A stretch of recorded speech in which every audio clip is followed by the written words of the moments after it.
అందరికీ నమస్కారం. కృష్ణా జిల్లా వ్యాప్తంగా ఇప్పుడు ఒక నాయకుడి మీద అయితే విపరీతమైన చర్చ జరుగుతుంది.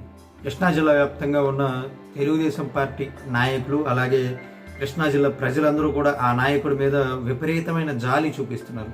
ఆ నాయకుడు ఎవరు, ఎందుకంత జాలి చూపెడుతున్నారు అని తెలుసుకోబోయే ముందు మీరు ఇంకా మన ఛానల్ని సబ్స్క్రైబ్ చేయబోతే సబ్స్క్రైబ్ చేయండి, వీడియోని లైక్ చేయండి, షేర్ చేయండి, మీ అభిప్రాయాన్ని కామెంట్ రూపంలో తెలియజేయండి. గన్నవరం అసెంబ్లీ స్థానం నుంచి 2019లో తెలుగుదేశం పార్టీ తరఫున పోటీ చేసి తెలుగుదేశం పార్టీ టికెట్ మీద గెలిచారు వల్లభనేని వంశీ గారు. అయితే ఆ తర్వాత సావాస దోషం అనాలా లేకపోతే చెడు సావాసం అనాలా తెలియదు, కానీ కొడాలి నాని గారి అభ్యర్థన మేరకు ఆయన వైఎస్ఆర్ కాంగ్రెస్ పార్టీలో జాయిన్ అవ్వడం జరిగింది. జాయిన్ అయిన తరువాత చంద్రబాబు నాయుడు గారిని, నారా లోకేష్ గారిని విపరీతంగా దుర్భాషలాడారు. తెలుగుదేశం పార్టీలో ఉన్నప్పుడు ఏ నోటితోటైతే ఇంద్రుడు చంద్రుడు అంటూ చంద్రబాబు నాయుడు గారిని విపరీతంగా పొగిడారు, తెలుగుదేశం పార్టీలో ఉన్నప్పుడు ఏ నోటితోటైతే ఆర్థిక ఉగ్రవాది, అసలు ఈ దేశంలో బ్రతకడానికే పనికిరాడు అంటూ జగన్మోహన్ రెడ్డి గారిని తిట్టారో, వైఎస్ఆర్ కాంగ్రెస్ పార్టీలో చేరిన తర్వాత అదే నోటితోటి జగన్మోహన్ రెడ్డి గారిని వీరుడు సూర్యుడు సింహం పులి అంటూ పొగిడారు.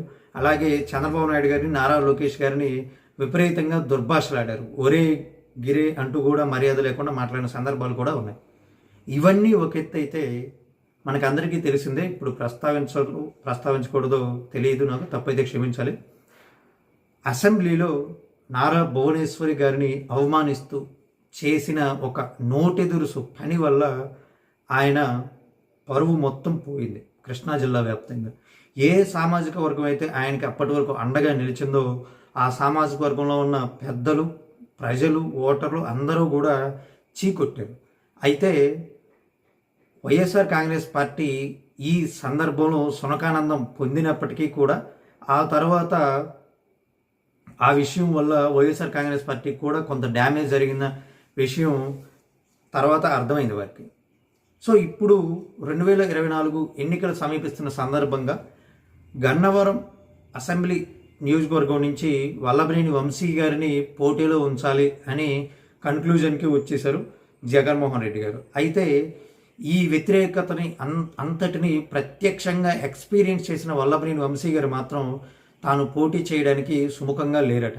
ఆల్రెడీ పార్టీ టికెట్ అనౌన్స్ చేసింది, అయినప్పటికీ కూడా నామినేషన్కి ఇంకా చాలా సమయం ఉండడంతో నేను పోటీ చెయ్యను అని నేరుగా జగన్మోహన్ రెడ్డి గారికి వల్లభనేని వంశీ గారు చెప్పినట్లు ప్రచారం జరుగుతుంది కృష్ణా జిల్లా వ్యాప్తంగా. ఎందుకు పోటీ చేయను అంటున్నారు అంటే ఆయన మీద ఉన్న వ్యతిరేకత. నియోజకవర్గం వ్యాప్తంగా చాలా విపరీతమైన వ్యతిరేకతని మూటగట్టున్నారు.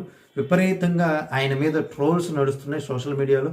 అలాగే పిల్లల నుంచి పెద్దవాళ్ళ వరకు అందరూ కూడా ఆయన గురించి చీప్గా మాట్లాడుకోవడం, ఇలాంటి విషయాలన్నింటినీ పరిగణలోకి తీసుకున్న వంశీ గారు నేను పోటీ చేయనని చెప్తున్నారట. నా స్థానంలో అక్కడి నుంచి ఎవరైనా బీసీని పోటీలో ఉంచండి, కావాలంటే నేను సపోర్ట్ చేస్తానని చెప్తున్నారట. అయితే ఖచ్చితంగా మీరే పోటీలో ఉండాలి అని అల్టిమేటం జారీ చేశారట జగన్మోహన్ రెడ్డి గారు వల్లభనేని వంశీ గారికి. మరి చూడాలి రాబోయే రోజుల్లో వల్లభనేని వంశీ గారు ఎలాంటి నిర్ణయాలు తీసుకుంటారు అనేది. అక్కడి నుంచి తెలుగుదేశం పార్టీ అభ్యర్థిగా యార్లగడ్డ వెంకట్రావు గారు చాలా బలంగా ప్రజల్లోకి వెళ్తున్నారు. ఈసారి ఆయన గెలుపు ఖాయంగా కనిపిస్తుంది. ఆయన చేతిలో ఓటమి అనే భయాన్ని కూడా దృష్టిలో పెట్టుకొని వంశీ గారు పోటీ చేయడానికి వెనకడుగు వేస్తున్నట్లు తెలుస్తుంది.